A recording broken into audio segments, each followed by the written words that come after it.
هاد اللحظات يعني ربما شي حاجه خرجوها من الدار ديال القاتل. مشاهدينا كما كتلاحظوا من خلال هذا البث المباشر والعاجل بالضبط من مدينه بن حمد في هاد اللحظات من قلب المنزل ديال كاين دابا لحد الان راه كما تلاحظوا معنا جبدوا شي حوايج من الروكار، جبدوا شي ميكات من الروكار.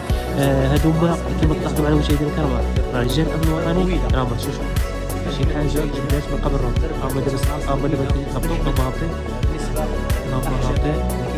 كما تلاحظوا معنا حوايج كتجبدوا من الروكار كلها متجهه في هاد اللحظات مشاهدينا الكرام. الانظار كلها متجهه في هاد اللحظات لهذا الروكار هذا. واش غتخرج منه شي حاجه؟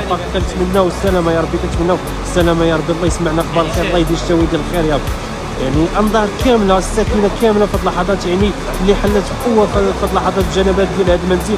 ربما شي حاجه بانت يعني كلشي كيشوف في المكان، ربما شي حاجه بانت، ربما الله خير يا رب. يعني استنفار امني قوي في هاد اللحظات مشاهدينا الكرام.